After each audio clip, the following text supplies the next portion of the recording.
And we know better. I don't know why, but I feel like we said, "Are you ready?" And I said yes, and I immediately was dissociating. So you'll see at the beginning, I'm like this, like just staring off into space.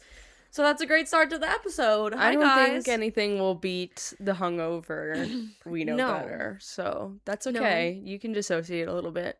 Yes, as a treat. Right. And my mom did watch that, and she was like, wow, so raspy. That's crazy.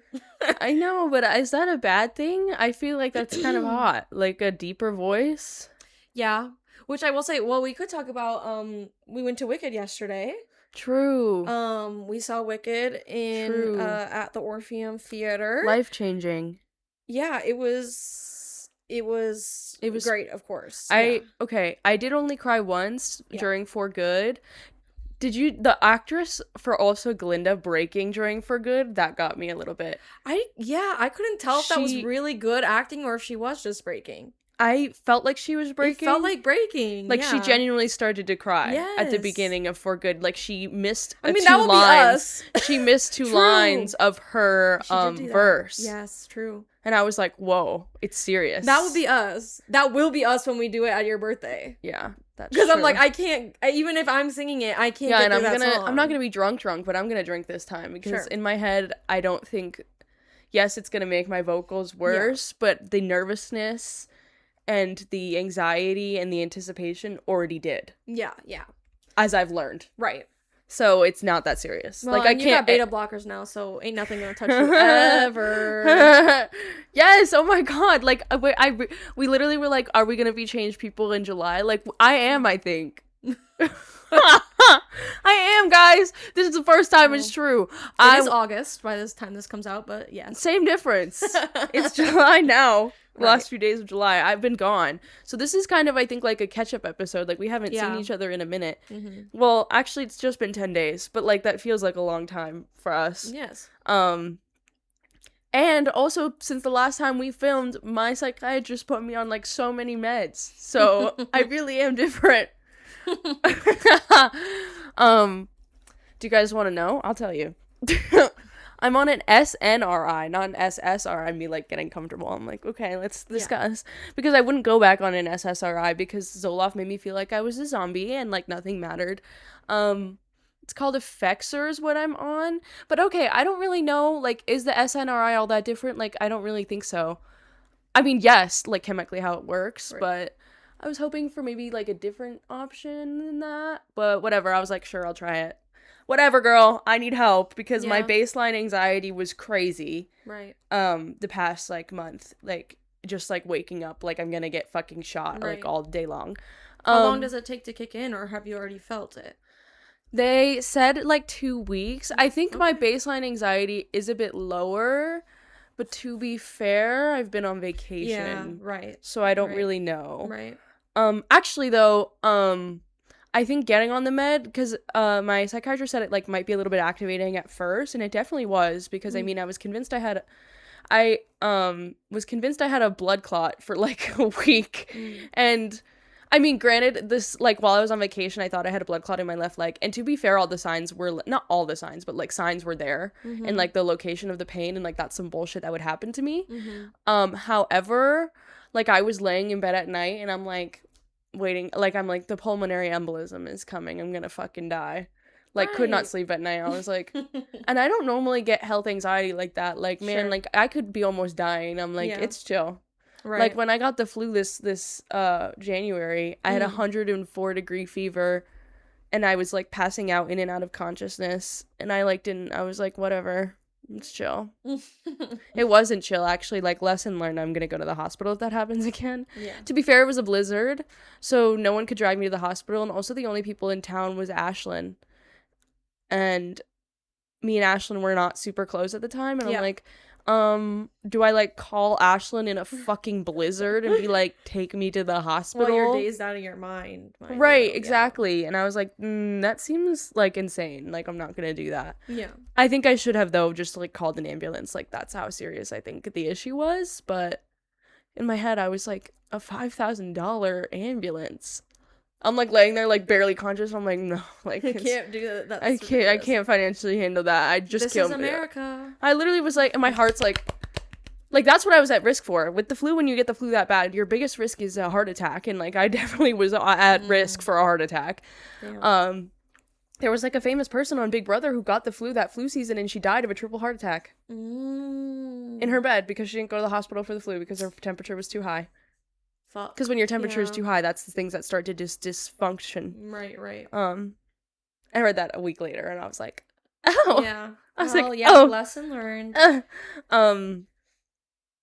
But I didn't even have health anxiety for that. So, like, the fact that I did for this is pretty surprising. Yeah.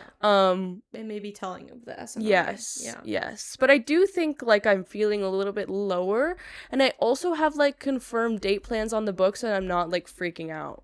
True. Maybe that'll change as, like, the week goes right. by. I don't know. Yeah, we'll see. Mm-hmm. Dates and stuff are very activating for my anxiety just because of the nature of my trauma. So, like, I feel like that's also why my anxiety has just been a little bit higher. Right. I almost said their name. They're gonna listen to this, but, like, has nothing to do with you. It has to do just with everything that I've experienced and everything like that. But, yeah, normally when I'm seeing someone, like, my anxiety is, like, consistently a lot higher. And that's why I was like, I can't live like this, actually. No. I was like, help me. Like, I literally wake up and, like, they're literally at the door. They're ready to, like, literally, like, shoot me firing squad. Like, I can't do this anymore. But I haven't felt like that. Like, I feel like it is a little bit better, but I think to still be seen. And the beta blockers, I can't tell if they actually work or not on me. Because... You used them already? Yeah, a lot. I thought it was supposed to be first... It's as needed. As needed, but it takes an hour to kick in. So the whole point of them is because I was talking about how my anxiety is heightened in places that I go that I like am experiencing something new. Like it was hard for me to start going to the gym because I did not know where the locker room is, or I didn't know how XYZ thing was going to go. I couldn't see it in my head, so I got super anxious. So it took me a long time, and that's why I had struggled so much when I first started my job, hence the really high Zoloft dosage and all that. And so that's why I should put these, because it's not like I'm starting to have a panic attack, let me take them. Yeah. It's I think I'm going to be in a situation that I'm going to be extremely socially anxious in an hour. Let me take them now. That's how I see. Well, that's what a lot of influencers do, is they do it before big events. Right. Yeah. Yeah. So, like, that's what I've been. And then she was like, while you're on vacation, test it in something that you know isn't going to make you, like, desperately need anxious. So, like, bachelor party was a good idea because it's like, oh, I know these people already or whatever. Like, also, like, we're in a house. So, yeah, I took them a good bit over the last week. I don't know. I think it works, but what if it's the placebo of it all? Yeah, right. You know what I mean? You're like, because it's hard to know if you would have been anxious in the first place. Right. For sure. Yeah. To be fair, I took it. Will probably be a big... That's what I'm thinking. Yeah. That's what I think is the big test for both meds. Yeah, because I am going to go meet all their friends also Saturday. You are going to do that. Okay. Yeah. I know. I'm not that hard to convince. They're like, do this. I'm like, okay. Right. So, yeah, guys, we're in a crazy phase right now in terms of how I am and how I am acting, I suppose. I don't think you're acting any different. Okay. But you are in a a new phase, for sure. Yeah. I mean, I'm sure it's different for you. It's definitely different for you, but I don't think you're, like, outwardly to, like, your friends anyways acting different. No, I think that would be, like, a bad thing. Probably, yeah. Yeah. Depends on, like, what kind of way. I guess that's true. If you started flipping on all the things you've been saying while single, then I'd be like, Like, all of a sudden you're like, oh, I think I should get married. Like we were kind of talking about before. I'm like, okay, so now you are switching up, and that's crazy. No. Still against marriage. Speaking of, I went to a bachelorette party last week. I'm gonna cough. And it was, like, fun.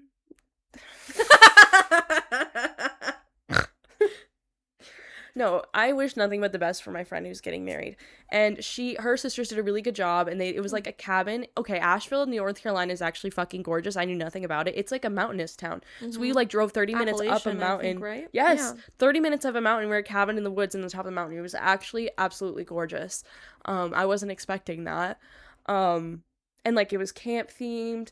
But yeah, like, all, like, the male themed decorations, I was like, That is kind of Bachelorette. It's all I know. penises and No, but like it wasn't that. even that. It was Oh. just like stuff with his name. Like it was called like Camp his last name. Oh, right. Stuff like that, and I'm like, well, that is her new last name. Yes, I know. See, but I get what you're saying. Yeah, it was it's like not crazy, but for it felt us, crazy for me. Like I was exactly. like, oh my gosh. But I played nice, like I really did, and of course, because it's like I'm not there for me. I'm not there to tell her not to get married. She's already made that decision. Yeah, I'm there to support her for what she's doing. Mm-hmm. There was a point in there though. Oh, I was gonna say they picked me up from the airplane and we went to lunch, and they like knew immediately. They were like, "You like someone. You're acting different." Oh, really? Yeah. And I was like, okay. Dang. Well, I know, maybe, I got clocked. Well, they've seen you, I feel like, in phases of your life where you have liked someone, so it's more noticeable to them, maybe. That's true. Yeah. Also, they don't see me all that often. So I'm sure my attitude was probably like drastic compared to when I last saw them as well. Right. So, to be fair. But yeah, I mean, I did that. Then I went home for my sister's birthday and to see Ariana Grande. And yeah, it was as life-changing and amazing as I said it would be. It was fucking insane. Also, like, I had a flight canceled. I had a flight delayed for 5 hours. Like, I was doing the most to get there. Spirit could not be broken. Well, actually it was. I was texting Morgan a lot. And I was like, I'm gonna kill myself in this air. I'm gonna kill myself in this anxiety maybe wasn't so high, but the depression was. Well, this med does not treat depression. I did not want that. Yeah, no. Because I'm scared.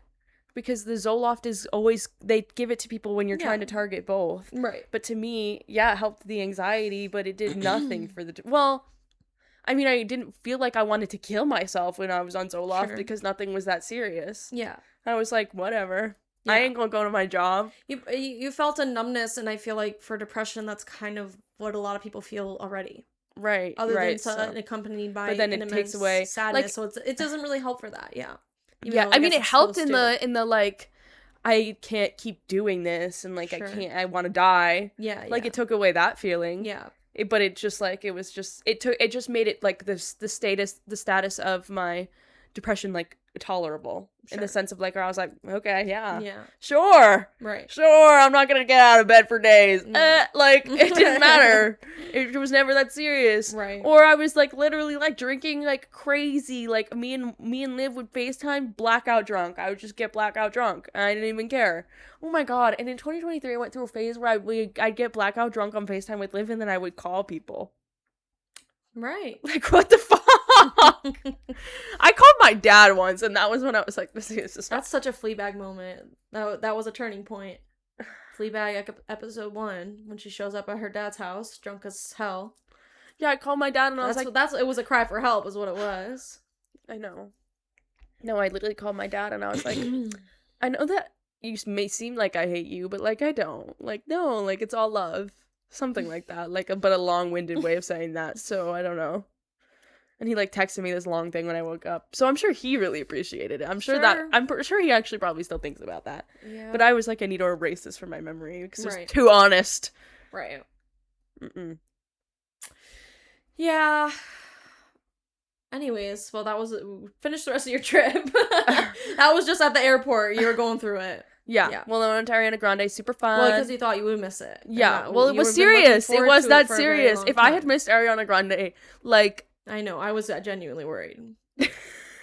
I was being the very hopeful... Because I you were like, it's gonna be fine. I'm like, it's literally not. Yeah. I'm like, actually, my life is on the line. But I was being obviously very positive, but I was thinking, like, what am I gonna need to do if, like, this doesn't work? Because I'm really worried.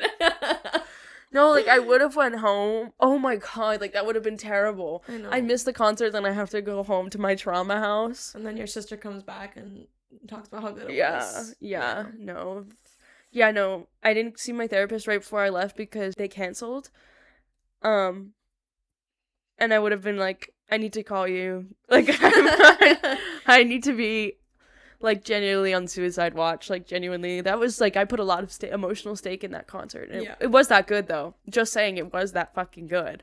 Oh, my God. Then we celebrated my sister's birthday, met some of her friends, met her one gay friend, like, that was fun. Not one gay friend, but, like, they're known as the gay friend, I suppose. Sure. That's what I've known her as. And then I was like, oh, my God, hey. Then I got on a plane again, and I went to Myrtle Beach. Well, it's like it's called like Sunset something in North Carolina, but like the town where we go to do stuff is Myrtle Beach, but like the town that she Liv has the house. It was super fun. You're gonna really like it, I think. It's gonna be a really fun time when we go for her birthday. Yeah, I'm excited. So there's paper. I'm down to do anything. Oh, XL tank top. Yeah, I'm down to do anything. I'm very happy she invited me. I think it'll be a good time. So yes, we're gonna go back there for her birthday. But it's super fun. We went to the beach one day. We went to the pool another day. Went to the ER another day for the leg thing. Oh yeah, and the jury on that was they don't know, but something's really wrong. Is that what they said? Something's really wrong? Yeah, they're like that shouldn't happen. Well, right at all. Yeah, that's really it's fucked definitely up. not right. No, like that's really not okay. Did you schedule something with your primary? No, but I will. Okay. But like, what is she even gonna say? I don't know. Probably nothing from a primary. Right. I mean, I guess just like run tests and shit that probably have already been done, but then send you off to a specialist. Yeah, no, they are guessing nerve damage somehow because it's just like it's nerve pain, I think. Because at first it felt like blood pain, like blood vein pain, because I can feel it in like a string. You know what I mean? Yeah, but nerves will operate in a string too.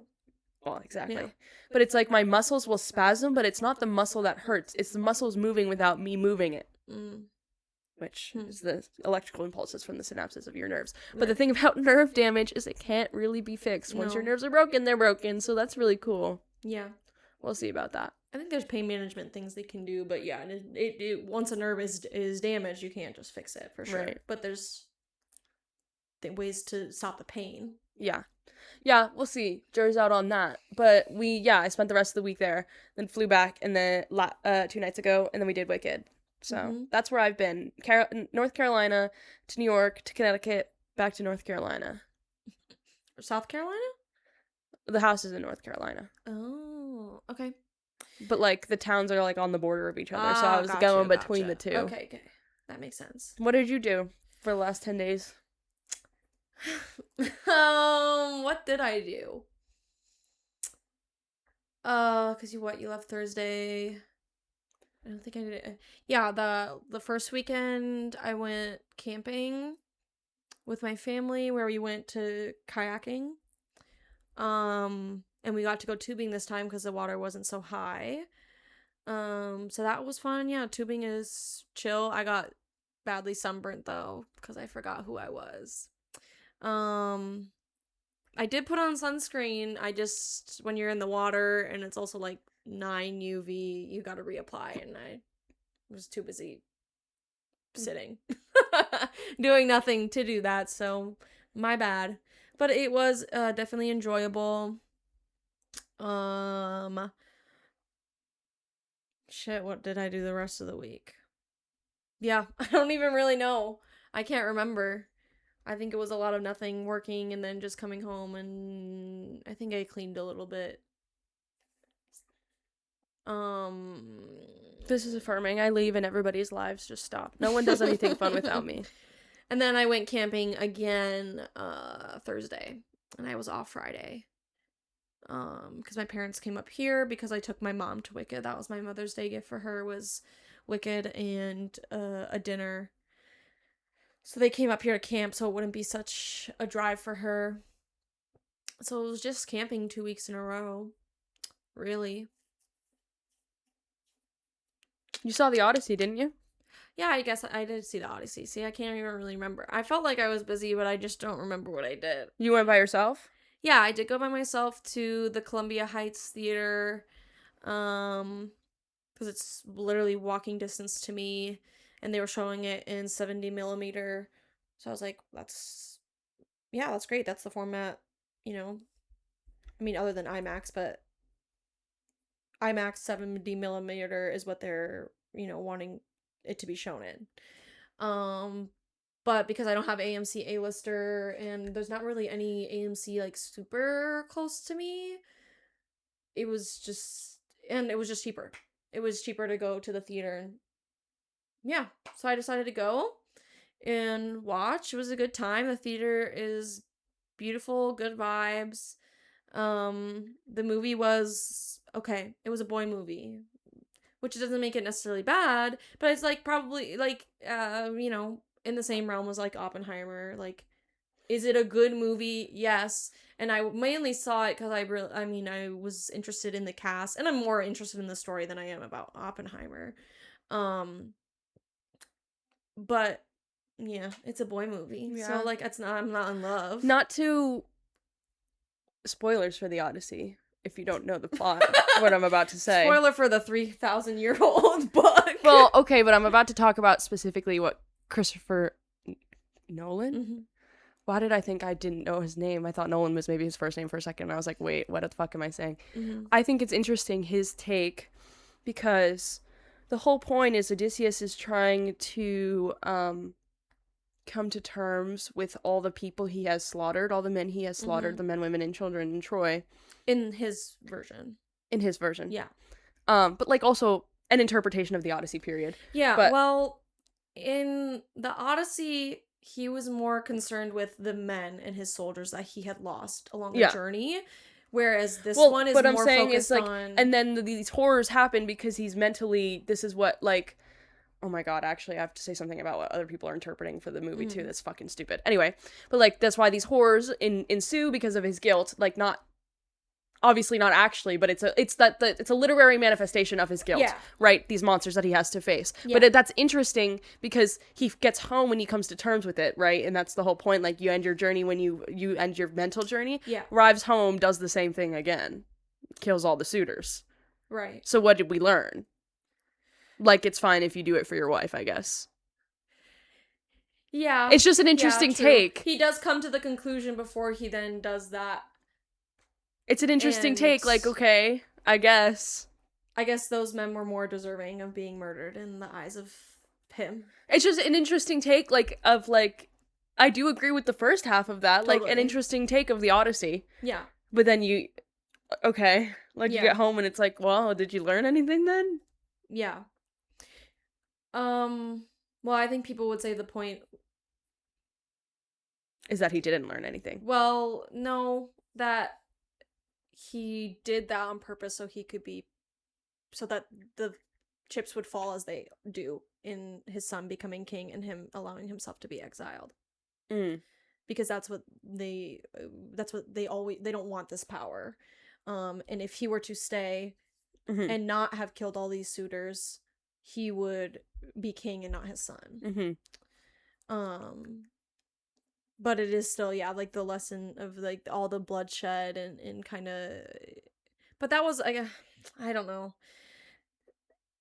I think there's a big overarching theme of him, like, also... like, doing things in the name of the gods and following Zeus's law and, like, following the laws of the gods. And that was the whole problem with the way that he murdered... in Troy it was a gift to the gods, and they accepted that because of that, and then they disobeyed that by, like, they took it as a gift, and they disobeyed that by, it wasn't actually a gift, it was a trap, versus with the suitors, first of all, well, yeah, the suitors were men and evil in their minds, but he did his thing of you pluck your bow to show them that they're about to be hunted, so you give them a chance, even though they hid all the weapons though. So but then they started getting weapons and he still beat their ass, so right, he did kind of give them a chance. But I think it's exactly in the way that a boy's like, but this is fine, but this isn't fine. Right. Yeah, no, it's definitely and crazy a boy. That people are calling it really woke as well. I'm like, right, definitely a boy take, like, yeah. I have to deal with the terrors, but I'm gonna do it again. Yeah, literally. In the name of... I have to deal with the horrors of my own consequences. Have these men step into me, but, like, women and children... I mean, I feel bad for the thing that I did, and then I do it again. Yeah. It's like, okay, cool. I can appreciate, though, that we feel bad for the slaughtering of women and children, but men were like, okay, well, we still have to kill men sometimes. Yeah, I can support that, I suppose. Well, yeah, it is...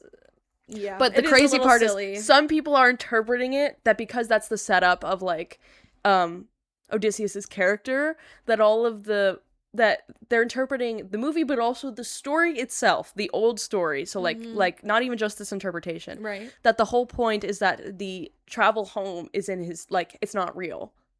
Oh, they're thinking like Life of Pi Yeah. type beat. And it's like, that's made up. Because that didn't Yeah. actually, people are saying that's not what actually happened in history. Obviously, because monsters aren't real. Right. Like, but like Odysseus was real. And the gods, obviously. Yeah. I was okay, like, but they're like, but the monsters that he endured are made up. Right. Because the historical figure Odysseus is obviously real. Historical figure. Okay, gotcha. And I read that, I saw that online, and I was like, well, it's probably the same people that live by the Bible. Yeah, I was like, actually, what it is, unfortunately. the crazy part is the monsters are real within the context of the story, because actually the crazy part is none of them are real. Yeah. They're not actually real people. That's actually the truth.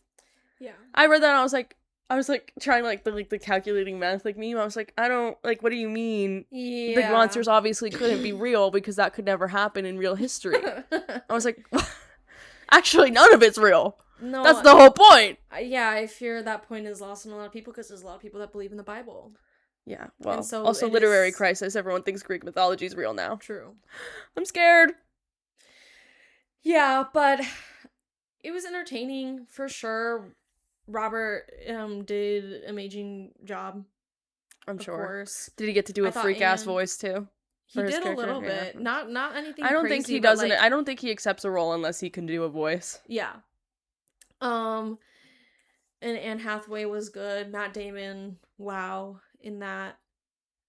I will have to say, I don't think it was Tom's best performance.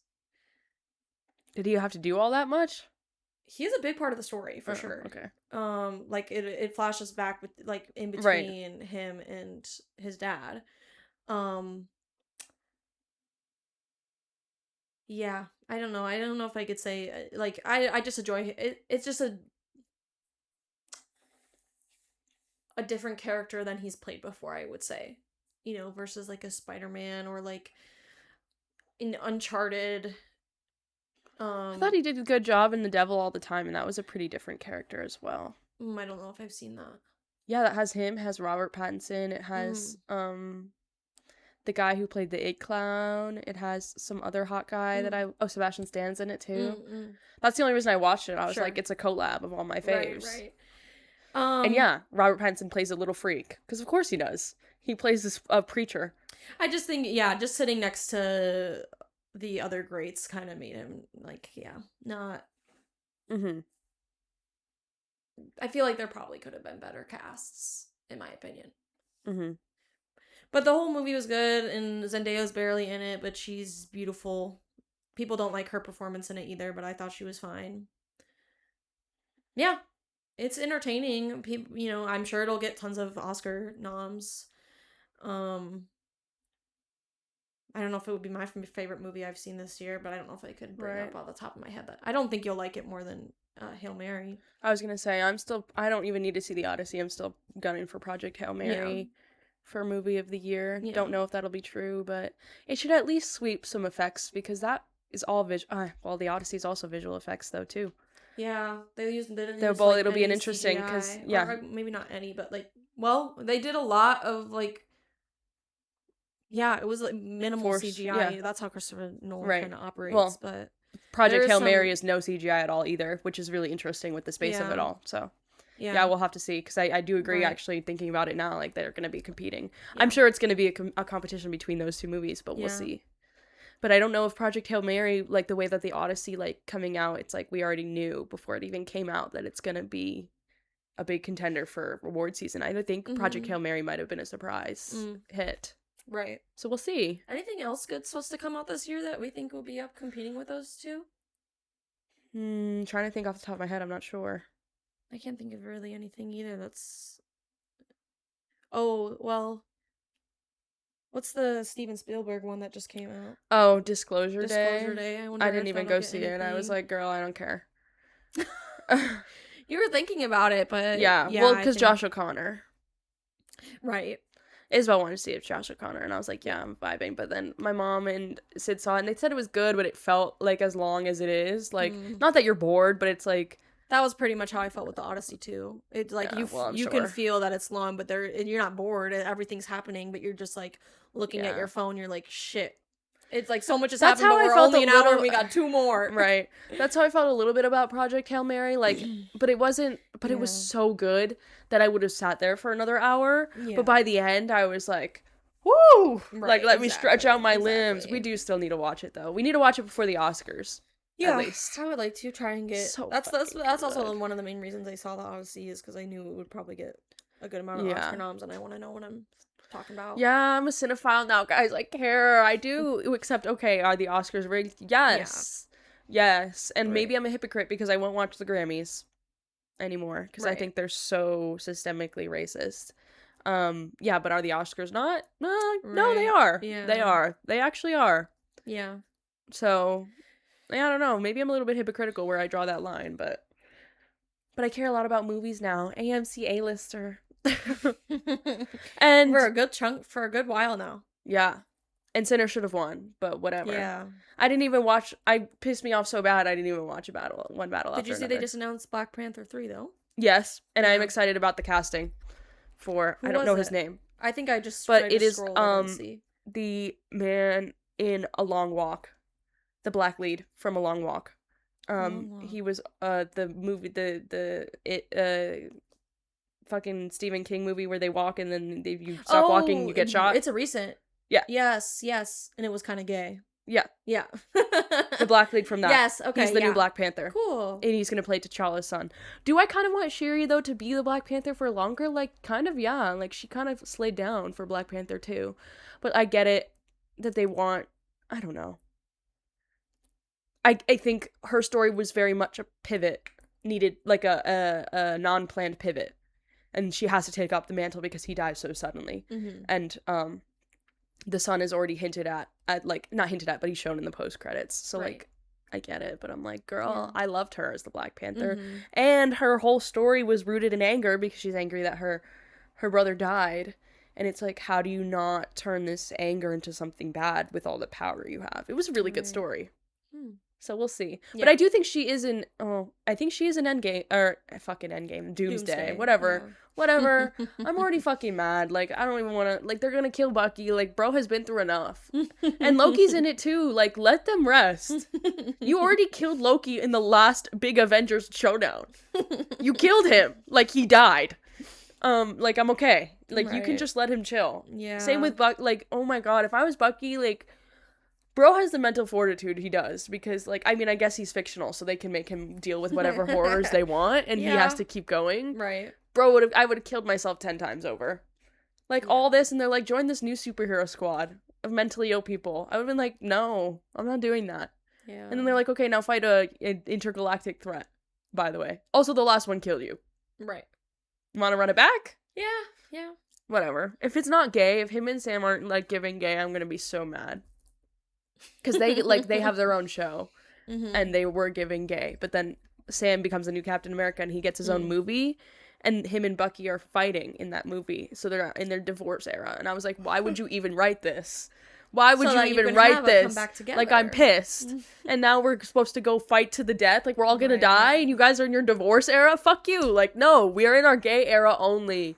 If it's not gay, I don't care. Like, what are we talking about? But whatever, everyone's gonna just go off to their deaths, like, whatever. I don't even care. Yeah. I already have my tickets for it, because Isabel's like, we have to go opening night, and I was like, I guess. I suppose. They're already selling? That's crazy. Isn't it September? Yeah. Damn. No, it's in December. December? Shit. Okay. We'll see if I'm actually still in town, but I was like, let's just get the tickets anyway, and then if not, then I just won't go. Right. I'll go home. And it opens the same day as Doom 3, and I literally was like, fine, we can go see Doomsday. Right. I'm seeing Dune, and I'm seeing it in the 70 millimeters. Like, they're gonna get, I will be there. I will be sat. That's my favorite movie that's coming out. That's gonna do Oscars. Oh, that's gonna be an Oscar contender, but I don't know if it'll actually be. It comes out in December? Yeah. I don't know if it'll, be good enough for, like, a Best Picture if it's Dune Part 3. But I know it's gonna come out a lot of actor noms and also visual effects and soundtrack. Because every Dune movie gets a visual and soundtrack. Yeah. I don't understand why Timothy Chalamet... Is it gonna be in this next Oscar run, though? I don't think it's calendar year, is it? I have no fucking idea. Me either. Well, yeah, but it must be because the Oscars didn't, they're your birthday. Yeah, but then Grammys are a little bit before, like February, and they don't do full year. True.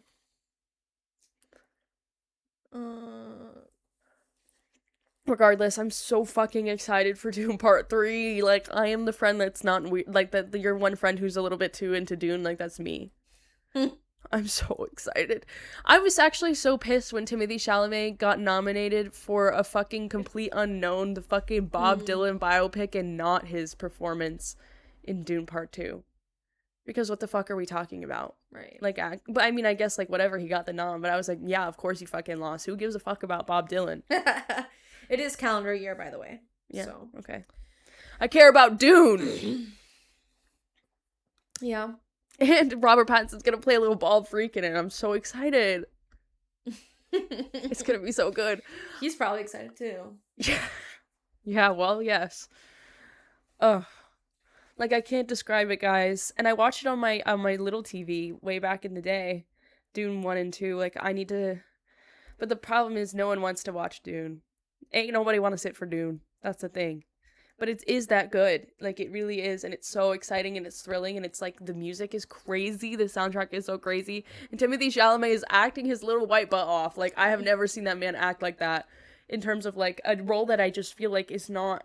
Like, my perception of what Timothée Chalamet is good at is, like, Little Women... Like, indie, kind of emotional, but, like... Yeah. These, like, kind of, like, not outwardly emotional characters, but, like, these understated kind of, like, tragic, quiet characters who you have to play a lot of emotion on your face. Right. Which is hard to do. Not that he's not super talented, but, I'm forgetting his fucking character's name in Dune. Whatever. Doesn't matter. Timothée Chalamet. His character in Dune is very, I'm trying to think of an example. His character is the inspiration for Anakin Skywalker in Star Wars, who's the inspiration for Eren Yeager in Attack on Titan. They're all the same story, and it's about being seduced by power and a boy who does not want that, and he thinks what he's doing is for the better of everyone, but what he really ends up doing is becoming a genocidal maniac. And so, like, you have to play this, like, sort of what he's used to, but then by the second one, he is raising an entire army on the planet by himself, and he's convincing everyone that he is, Lisan al-Gaib, I think that's what they call it. The god. He's God. Because that's the whole point is he gets to this planet, and they're like, there's a prophecy that you're God, and he's like, that's fucking weird. Like, no, it's not true. And then his dad, Oscar Isaac, gets tragically killed. Oh, not a spoiler, that happens in like the first 10 minutes. But and then he has to adapt to this sand planet. Oscar Isaac. Do they It was crazy because I didn't know anything about Dune. Rip. So it starts and they're like on this sexy, like beautiful, lush planet, like with foliage everywhere. You got a sexy mom. His mom is in it through the whole time though. Timothée Chalamet, and his dad is Oscar Isaac, and Oscar Isaac was DILF maxing in that fucking movie. And then they get fucked over by the Emperor and they get sent to the sand planet. Because the whole point is people, you get there sent there as a punishment because the natives fight against you the whole time because of the spice trade, which is like the spices in the sand. Basically colonization. They keep sending people to try to colonize and it's like a punishment in a way. And then they go and then it's a trap to ruin the family. And so they all get killed. And then I didn't know that though. So I was like, okay, like here we go. We're on the sand planet with Oscar Isaac, and then he dies, and I was like, no! You just killed the hottest DILF on to ever exist. What are we doing? What is going on? Why is Jason Momoa still alive? What the fuck? Yeah, Jason Momoa is in it too, I guess. He does a pretty good job, actually. That was honestly one of the most impressive acting I've seen from him as well, because I feel like he plays sort of a similar character. Yeah. And it was serious. Everyone for Dune, they were like, we gotta put on our serious pants this time. Yeah. And Zendaya in Dune, oh my god. Yeah. It's interesting seeing her and Timothy do like romance, but it does work. And then fucking Austin Butler in Dune Part 2, like this is coming off of him as Elvis. And so of course, like he did a good job as Elvis, but like ain't nobody taking him seriously after that. He showed up playing a little freak, mind you, sold it completely. He even did an off-scripted gay kiss. It was crazy. Okay. But like even He watching commits that, to I the was like, characters. If that ain't true, like he do that with every role. He commits to the fucking characters. yeah, that's true. Yeah, I guess I shouldn't be that surprised. But when I was watching it, I was like, damn, like, Right. my opinion of him as an actor is just like, I've put in respect on his name for this. Sure. Like, damn. Yeah. This is just me trying to convince Morgan that maybe one day we should watch Dune, even though she doesn't want to. I'm like, guys, Dune is so good. Yeah, you probably gotta do it like Isabella, make it a birthday thing like she wants to do with Lord of the Rings. If you want me to sit through 3 movies that are all very long. It's only 2. There will be 3 though. 2, true. And that's why I feel like, well, there's 2... only gonna be 3 parts, right? This is the last one, so I feel like there's a million Dune books, but right, it gets really complex. Yeah, like in not really following a great storyline after the third. So this is the last one they're gonna make. I would rather just watch them when they all come out. Yeah, that's fair. But you probably gotta. Yeah, but I'm so excited because I didn't get to see the first 2 in theaters, and I regret that. So I'm really excited for the theater experience for part 3. I'm gonna convince Isabel before the movie comes out to watch the first 2 with me. I bet she would like it. That honestly, also, it didn't feel that long. The first one a little bit, where it's like by the end I was like, oh, I've been sitting on the couch for a while. The second one though, I was locked the fuck in. Right. We will see. I just don't like long movies. I don't think any movie needs to be long. I don't think any movie needs to be over 2 hours, period. And I would even say that with Wicked. Wicked Part 1 doesn't feel long to me at all. It's probably the best one where I am genuinely entertained the whole entire time and I don't like feel super bad after it. But still, like, as I gotta stand hard and fast on a rule, and I'm gonna stand hard on that. I don't want to sit in a movie and watch a movie for 3 hours. Call me a fucking iPad baby, okay? I just can't, like, that's too much. 3 hours definitely gets a little long, but a little over 2 is fine, I think, for me. It depends, though. 2.5, it just depends either way. I understand why some movies are that long. I think around 2 is, like, the ideal. I think an hour and a half movie, I feel like people, I don't get enough unless it's enough story and investment. But getting close to, I think 3 hours is a bit long. It's too long. Yeah. But Wicked is probably the only one where I sit, though, and it doesn't feel like any time passes at all. Agree. Wicked Part 1. I'm like, right. yeah, I'm gonna keep, like, I could keep going. I'm like, actually, you should have added all the parts you cut back in. No, literally. I watched it on the plane ride home because I knew it was 2 hours and 45 minutes and it was a 3 hour plane ride, but by the time you take off, it's 2 hours and 45 minutes. Right. And it was perfect. Yeah. Perfect. Right in time to literally watch it the next day. Yeah. What did you think of I had started this and we had totally gotten off track. I had said raspy voice and I said, speaking of that, Wicked. Well, everyone was a beautiful singer for sure. I feel like I didn't, and this is probably unfair because I'm comparing her to Cynthia, obviously, but the person who played Elphaba, I just thought her voice register was too high for what I like out of an Elphaba. I like a deeper voice Elphaba. I just didn't love... Well, I did like her take on Elphaba's personality. Sure. I did like that because I think that's more...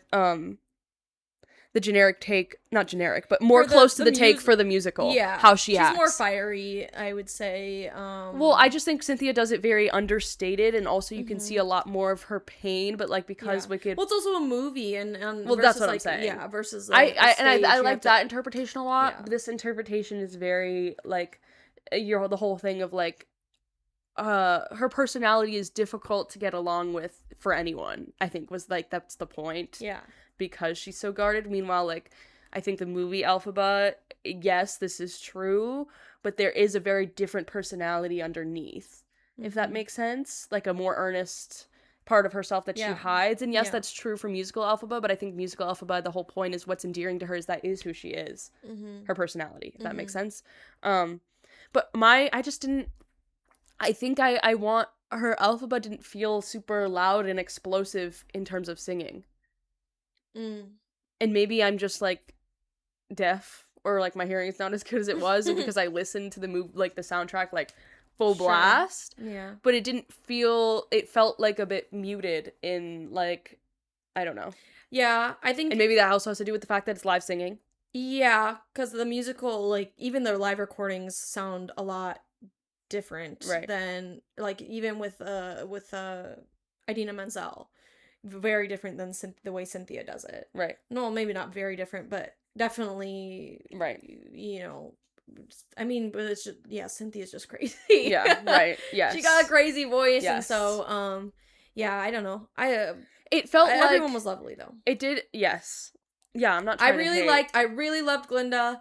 I thought Bach was entertaining. Bach was great, I think. I think Fiyero was not as good as everybody else. Enough. Not as good as everybody else. Yeah. But he also, like, there's not much to complain about also because his role is so small, really. Yeah, really. You know, like, and also Jonathan Bailey also sets a high bar, but that's also because it's a movie and you get to get so much more into his facial acting and what he's really feeling. Yeah, for sure. You know what I mean? He was fine. Like, he just wasn't... I also think that the Glinda actress set the bar really, really high exactly what I was saying. Out the gate. So it was hard... Yeah. Not hard, but all the other actors just did not compare, in my opinion. I think that's one of the best Glindas I've seen. Well, granted, I haven't seen in person a lot, but, like, even video But it was a unique interpretation as well. Wow. It was nothing like Ariana Grande's interpretation, but it was also very accurate to the character and very good. And very entertaining. And she had all these... Kristen Chenoweth's, too. Yes. Very, I'd say more similar to Kristen's than Ariana's, but still, like... Right. I really loved the Glinda. She had all these, like, small mannerisms that she would do on the stage. Like, there was so much she was constantly doing. You know what I mean? Yeah. And that's why I think maybe it felt like, then in comparison to Elphaba was not as large as life, explosive, which I know Elphaba's not supposed to be. Yeah. But it felt like almost like you're not matching your other star's counterpart with, like, the energy you're putting into the character, not necessarily, like, I'm not saying Elphaba had to be this bit, you know, very loud, like, you know, because that's Glinda's whole thing is that she's kind of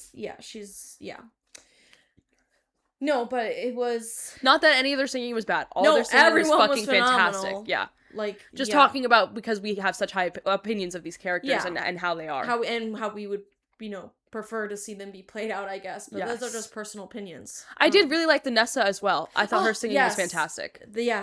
Her belt for Wicked Witch of the East. I was like, yes, girl. She did a really, really good job. Get it. That was really impressive. I also thought Bach was really impressive as well. He also was doing a lot of, like, I think, an original interpretation, even though there's not that much. He wasn't even, I think his Bach was very, not even trying to hide it. And it's more on Nessa for choosing to overlook it. Yeah. Meanwhile, I think Ethan Slater's Bach plays into it a little bit more with his how he feels about Nessa and hides how he feels about Glinda way more. Which was what makes Nessa so... I mean, in any interpretation, Nessa's just so interesting because you feel for her, but also you don't. Yeah. And also she uses her sister as an excuse to also be a bad person, even though Elphaba isn't even a bad person. It's very interesting, I think. But yeah. I did like his interpretation a lot, and his singing was fantastic. Yeah. Yes, so it was good. You guys should see it. Do you know what I thought was interesting? I don't remember, because I saw Wicked in the 7th grade, so I don't really remember. But I think I saw Jessica Vosk's at Elphaba. I have to, like, look at the timeline, which is fucking crazy. Right. Because she is a Broadway legend after that. Yeah. And I'm like, wow, I wish I fucking had the memories of that. Yeah. But... what was I gonna say? I thought Madame Morrible's actress was trying to emulate the movie Madame Morrible a little bit too much, but I don't know if that is just how the character's accent is supposed to be always. I don't know. Yeah. But it felt like she was trying to put on the Michelle Yeoh accent, which I think is informed by the fact that Michelle Yeoh actually has an accent. Sure. As a non-white person. Right. So I wasn't sure how I felt about that. Her singing was great. But I'm not sure. It was an interesting interpretation where I felt like their Madame Morribles were almost identical. Yeah. Versus there was a lot, more noticeable differences between all the others. Right. Yeah, well, that's full circle because we started off talking about Wicked and now we're kind of ending off and we can get to advice, unsolicited advice. Let me see if I can pull mine up. But I also knew going into it that I was going to like the movie more than I was going to like this specific musical. But that's just because the movie is 2.5 hours each part, so you get all the character, you know what I mean? Yeah, there's so much more building up into the characters, so there's so much more, it has such more of an emotional impact when you get to Defying Gravity, because you just watch them become friends for 2.5 hours. Exactly. You know? Which I think is, which is not the musical's fault. Yeah. Yeah, which is kind of the problem, like, watching the movie before the musical is, like, it's just not, it just goes, they have a lot to get through, and it's a very long musical, but they just go so quickly through, like, hating each other, and now they're friends, and now they're, you know, not together anymore, and fighting, and then they're at the end singing For Good. You're like, whoa, it's such a whiplash, versus the movie is able to really build the relationships more. Yes. Which is the part that we both like. Right. Okay. Where the heck did I put it? There it is. All right. Someone asks, my coworker is a mean old lady who hates me because I'm young. She is so nice to everyone else. Granted, they are all men or other older women, but is so mean to me. What should I do? And my best advice is just not to care. Like, do you want, like, is it that serious? Which yeah, I mean, if it's, like, level where you're, like, not able to get your work done, or, like, something like that, where it's, like, actually hindering your ability to come to work and do a good job, then I think you could talk to your boss about that, or HR if there's someone good to talk to about that. Because that's, like, yeah, you can't have your performance hindered by something like that. But I would just I would assume that this lady is just kind of a bitch, and you know, I could say maybe she's jealous, but I don't know her tea, so she could just be a nasty lady. But I think it's like, do you want to be her? Do you want to, like, do you admire her, or want to be friends, or wish that you could have the life that she had? I'm guessing I'm guessing your answer is probably no, so then why care? Right. Why care about someone that you don't even want to be like them, or, like, want to know about them, or want to be in their circle? Like, why care if they're being rude to you? I guess it does suck, obviously, if they're being, if you can see them, you know, being nice to other people, but, like, yeah, there's nothing that you want from her, so, oh well. Right. Yeah, I agree with that. JT is blowing up my phone because he wants the verification code for the Disney Plus. I'm like, okay, I need to text my mom. Chill. My advice is, my best friend turns off her location, and I know it's to visit her ex. When I brought it up to her, we got in a huge argument, and she hasn't spoken to me since. What do I do? I want to help her and be there for her, but she's making it hard. He's a terrible person and honestly evil. I think it is to be a good friend to someone who is dating or seeing someone who is evil. Yes, of course, let your true opinion be known, but you cannot tell them that 24/7, 365, because that means they feel like they won't be able to come to you. They won't be able to complain about it, because every time they want to say something about it, you're just going to make them feel bad. Yeah. So they feel like they can't rant to you, even on a surface level. And then when you break down that trust, they're not going to come to you when something actually very bad happens to them.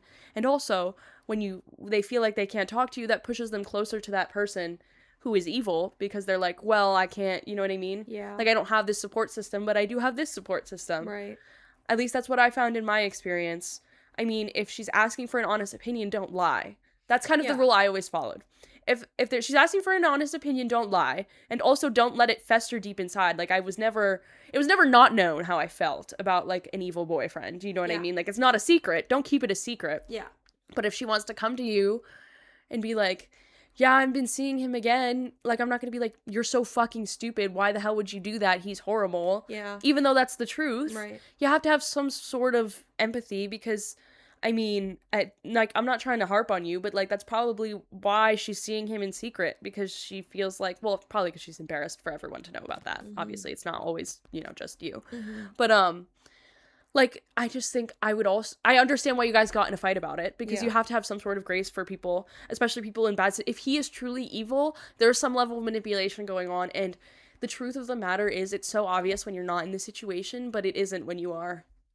And that is going through someone who's been in the situation and been the friend who is watching a friend go through the situation. And it is crazy how fast I had to check my own behavior.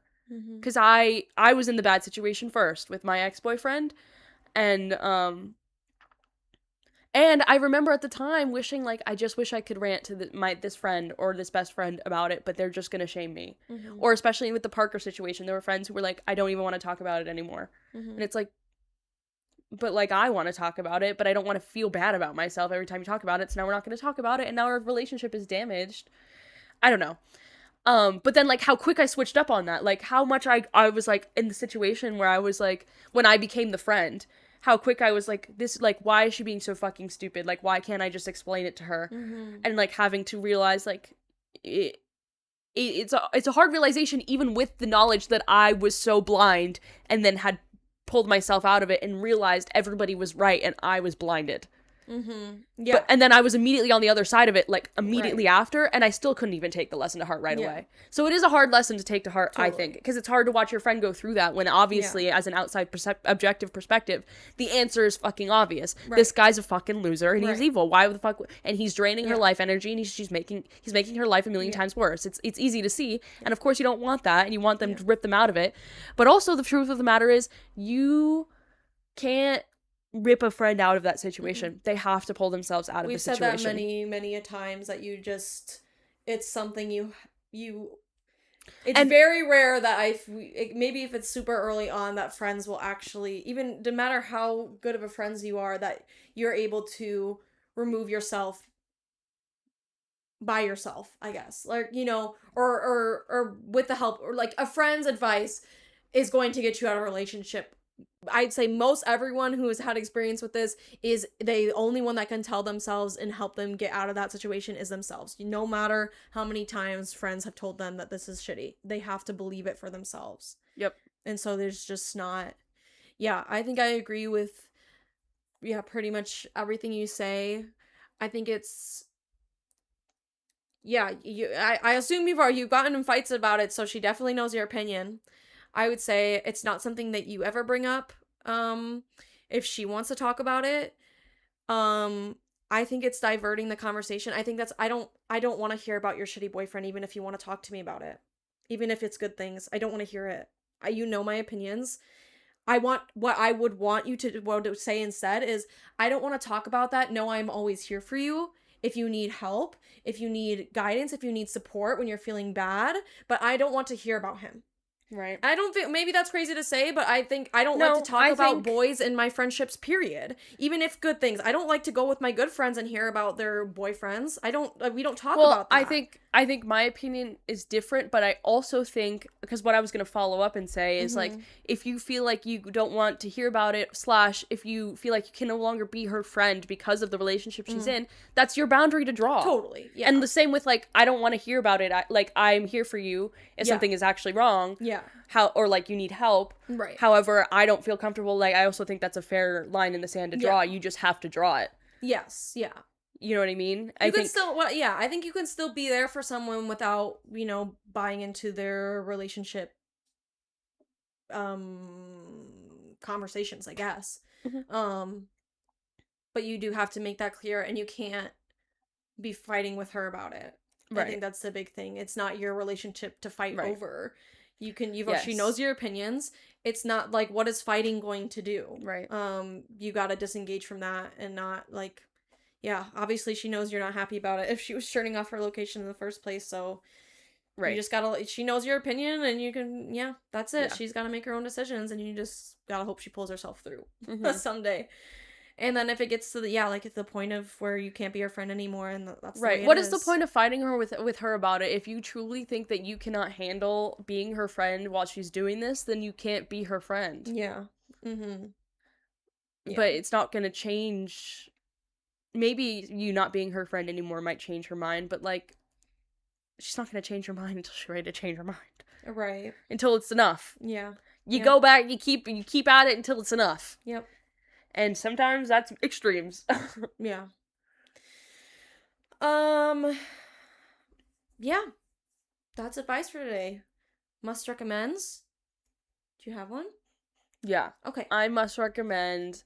I don't care if you've already seen both of them. Sorry. I don't care if you've already seen them both already. I think we all need to have a return to Wicked. It's serious. I'm passionate about it. We all need to, like, I think we weren't obsessed enough. I think we need to spin it back. You're talking to the public because you definitely were. No, I'm talking to the public. Yes, I didn't stop. It never ended for me. We as the collective, yeah. Yeah, it did not end for me. I'm still there. Mm-hmm. I'm still in the room. Yeah. Like, I didn't leave. I didn't get up and go. Mm-hmm. But everyone else did, and I think we need to have a return, and I think we all need to rewatch part 1 and 2 in one sitting. So. Right. As God intended. Right. Yeah, that's good. I think mine is, lean into a Midwest dad life.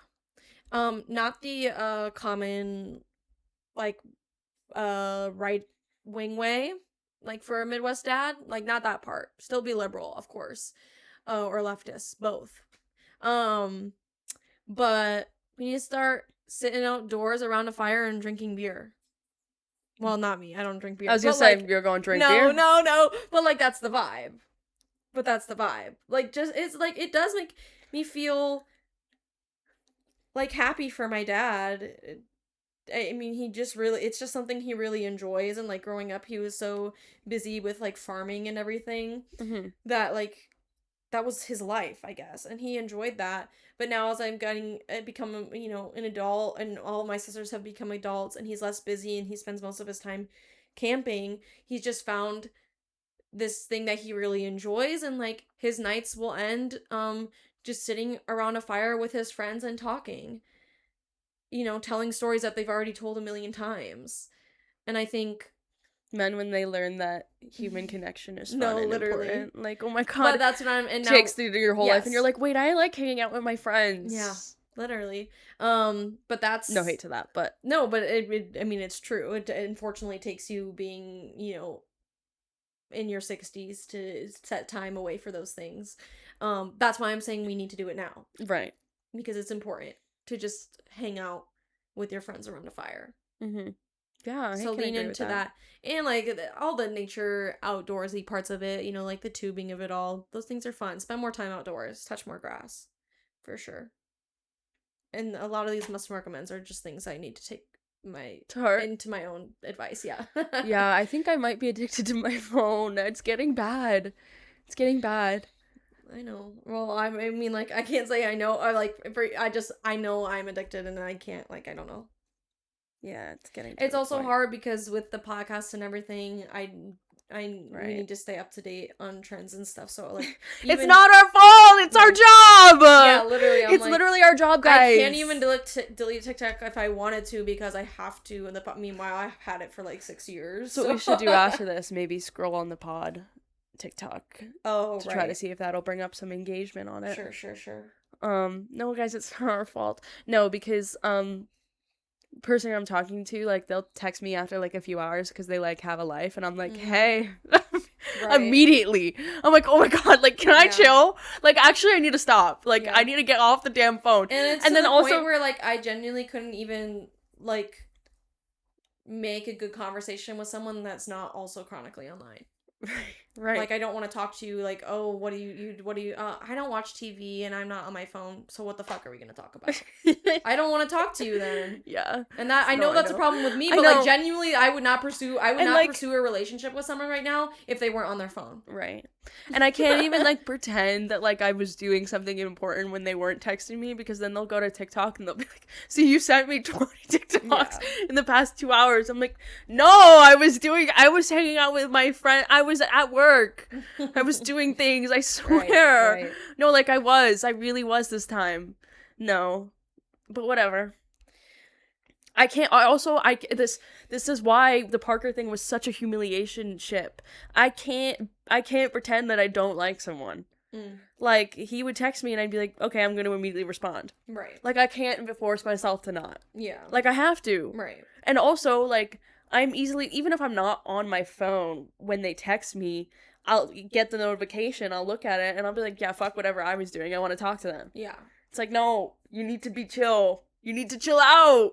I don't think so. I do agree with the getting off the phone thing. I don't ascribe to, like, slow responses. It's so performative, in my opinion. And ridiculous. Well, yes, and that's why I don't do it. But then it's like, but I don't have anything going on ever. So it's, like, embarrassing. That's not true. We're so fucking busy. And it don't even matter. I know. We at the dinner table yesterday, I said, I don't give a fuck. I'm gonna respond. Bro, you were at dinner with your friends. Like, chill. Yeah, but that's, I think, well, that's what I'm saying. That and the phone addiction of it all. It's both. Right. That's what I'm saying. You know, we need to get the brick that everyone's using. Have you seen that? Yes. Yeah. Gotta lock it up. Yeah. But I don't want to. That's what I'm saying. I don't want to. Could I change if I really... But that's also why I'm nervous to get into therapy, because it requires active work on changing. And, like, I do want things in my life to change, but I don't want to do the work. So... Right. What now? Because now next time we're going to go into goals, and I'm like... I can't even think of goals because I just want things to be better, but I don't want to change anything. Yeah. I don't want to change anything about what I'm doing, and I don't want to make my life harder by doing things that are not easy. Right. So what the fuck am I supposed to do? Right. Yeah. No, my therapist, when the first meeting, they were like, what are your goals for therapy? I was like, I don't know. To not kill myself. To feel better? Yeah. And they're like, oh, like, that's low bar. I want to actually value my own life. And they're like, okay. Yeah. I hate going to therapy. Yeah. I hate therapy and I hate gay people. I'm tired. Yeah. Ugh, like, it's just never ending. It does not end. Like, I don't know. I had a point to make with the therapy thing, but now I can't remember because I said I hate gay people and I distracted myself. It's just hard. It's a lot of hard work and I don't want to do it.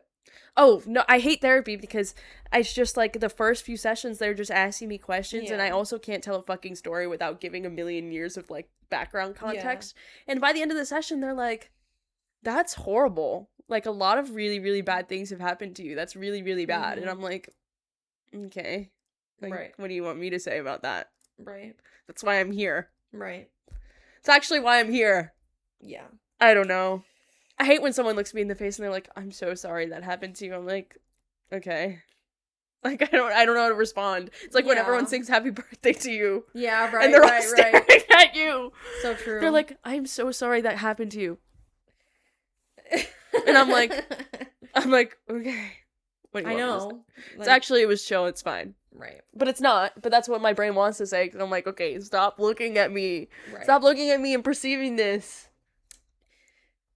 Anyways, wasn't that literally a recommendation last week? Or last Yeah, go to therapy. Go to therapy? Yeah, and Morgan listened. I did.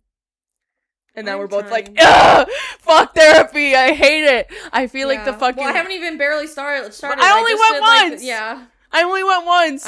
I'm like, I know that they'll be asking me to do work and I don't want to do it. Yeah. But I do, I want to get fixed. I also, okay, what do you feel about, sorry, I'm like elongating this, but like, I don't even care. Because I'm the one who's editing it. What do you feel about like having a journal? I hate having a journal. I'm trying to do it. I hate it. I just write the craziest shit ever. I'm like, I tend to only do it when I'm depressed. That's the thing. I have this journal and it is literally like, fuck all my friends. Yeah. I fucking hate all of them. I fucking hate myself. Like, this is my suicide plan. But that's why you have to make it a hobby, is so that hopefully that you'll do it when you're not feeling like that. Well, I actually can never keep a positive diary ever again because my little cousin revealed to me that her and my sister read my diary when I was gay in secret back in high school. And yeah, it was kind of humiliating. Yeah. Because it was like what I would do. Now, and who's going to read your diary? I don't know. But I do think it is because I have such terrible memory problems and it's making me sad that I can't remember a lot of stuff and especially good stuff. And I think journaling would be helpful for that. And so that's really my main motivation. I get so dramatic. I just get so dramatic. Like, I'm a dramatic person, so I get dramatic to myself. I've been that way since a kid. Like, I read journal entries from a kid, which was the same way ever since a kid. I was writing only when I was, and I would literally be like, please, God, give me a sign. I fucking hate my life. Mine is more like, I would literally like, please God, do this if this is gonna happen. Like, if this is good. Mine are more like, please God, if you're listening, smite me down. No, I did a lot. Put me down like a dog, and then I'll actually almost die, and I'm like, wait, but no. they would be from so young. I wouldn't necessarily have suicidal ideations yet, but like, I'd probably say about 10 years old is when I was like, I just want to die. I hate being alive. It's too hard, and I still feel that way. It's too hard to be alive. It's crazy though. Because, like, I feel that all the time, but then, like, when I'm actually faced in, like, life or death scenarios, it's like, I always live. It's annoying.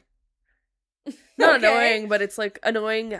My will to live is a lot stronger than I think it is from time to time. But also, maybe it's not.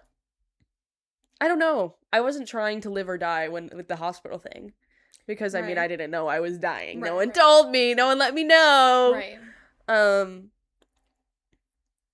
What the other thing you could argue that I was? Because maybe I instigated it a little bit, but, I don't know. We'll see. I don't know. I haven't had a life or death scenario in a minute. But I don't want to actually kill myself because, like, that's painful. Mm-hmm. I'd rather just, like, smite me down. Put me down like a dog.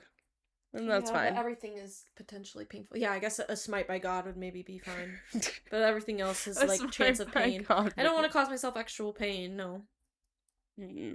That's the same, probably, like, honestly, the same things toward therapy is, like, sometimes there's an end goal in mind, but I don't want to do the hard work to get there. And the hard work of suicide is pain.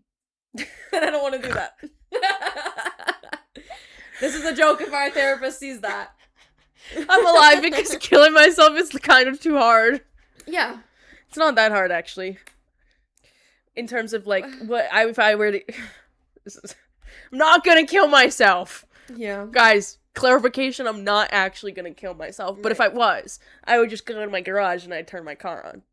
And then you don't feel like carbon monoxide poisoning. Maybe I shouldn't have access to a garage. Right, I guess. But don't you have to, like, be asleep for it to not feel any pain? Well, it knocks you out. Carbon monoxide. You don't, like, it's a poison, so it's like, and then you die. Fair enough. It feels like falling asleep. Death via carbon monoxide poisoning. Yeah. I guess fair enough. But I guess you'd be aware of it, so it's like you'd be like... I have with suicide other than it's not just the pain that I cause myself, but also, well, I'm a woman, so I feel guilty when I hurt others. Yeah. So... And that's also why, well, now we're talking about therapy, but we're having therapy on the pod where, like, if my family were to all be dead, like, that would be an entirely different story. Well, yeah. That's what I'm saying, like, but the difference is, like, I have done a lot of work to value my own life because, like, it's important. Even, like, looking back, like, if you look at what I used to do in high school and college, so obvious I did not give a fuck if I lived or died. Mm-hmm. Like, I would do crazy shit all the time. Like, I think part of that's being having a teenager, unprotected sex all the damn time. I did not give a fuck. I hated myself, and it didn't matter what happened to me in terms of, like... And also, I got into so many dangerous situations on purpose. Like, it didn't matter. But all that to say, if if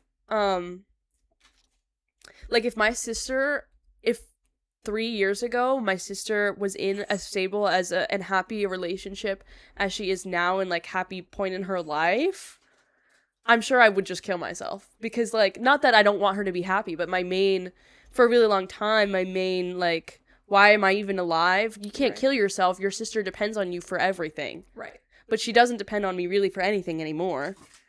Mm-hmm. And had that transition happened right when I first moved here or any time before, I would have freaked the fuck out. Right. And I would have been like, okay, well, my job's done. Right. Because that's literally what I would tell myself my whole life. It's like, no, Ginger, no. That's what I would tell myself my whole life. It's like, you literally just have to get to the point where your sister is going to be fine if you kill yourself, and then you can kill yourself and it's fine. Which we are at that point, and now I'm not going to kill myself, which is, progress. Mm-hmm. But also, has the point changed that if my sister died, would I immediately kill myself? Yeah, still, yeah. I don't know if I'll ever value my own life over that, but we'll see. Not that I don't want to know, and I don't even like to think about it. Like, thank God I don't have, like, anxiety generally over that, but I was literally, when it pops into my head I start to cry. I can't think about it. Well, I have to think about it because a big therapy goal is valuing my own life. Not over my sister's, but valuing my own life in comparison to how I value my sister's life, because that's a big issue. No, well, I'm sure it will, because I did have to talk to the therapist about that genuine big fear. Yeah. Because it's not rational, technically. Right. Because everyone is going to die, so why am I so scared? Right. And I have to get over it, because maybe because the goal is that my parents will, well, the sisters are a different story, but even my parents will live a long and happy life, and I will be, very old when they pass away. But even so, the way I feel right now, my time is not going to change anything to me. If I'm old as well, I'm still going to want to die if my parents are not. Maybe I had to ask my sisters if they what's going to happen when I die, because I have to die first. Like, what are you guys going to do? And then I find out that, I'm just the one with the mental issues, and they're like, yeah, that's just how life works. I text my sister, if you die, I'm going to kill myself. But if I die, will you kill yourself too? No. In parentheses, I'm going to be jealous if you say no. No, I'm going to be mad if you say no. We're the oldest, and they don't have the same type of, they have that, they hopefully, well, my goal would be that they have that issue in our brains fixed, that they don't have that issue. Right. So. I hope that's not the case. Well, I hope that's not healthier than I am. I hope that's not the case, but I'm gonna be a little jealous. Okay, so sure. I die for you, so what the hell? That's my ex-boyfriend would be. We would get in genuine fights, because I'd be like, what if I died? Would you date someone again? And he'd be like, yeah, we're 17, and I'm gonna be like, what the fuck? You should actually kill yourself. Real. Hopefully, I don't feel that way anymore. That's not a healthy way to think. But also, why would you date anybody else ever again? I'm perfect. Well, I'm sure Nick would not say there. That's the thing. As if right, exactly. The most perfect, beautiful partner to ever exist has died. What is the point of anything? Oh, yeah, I suppose. Would you ever have a new best friend if I died? Don't answer that.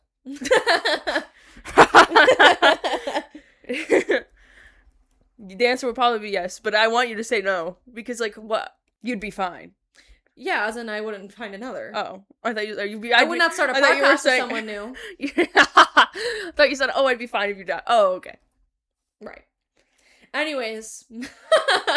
Yeah. As you can tell, you can definitely tell when we haven't seen each other in a while, because then we're wait, let's spin it back, wait, spin it back, and we just talked about the fun things that have kind of been going on. We didn't talk about anything depressing, so let's spin it back. Right.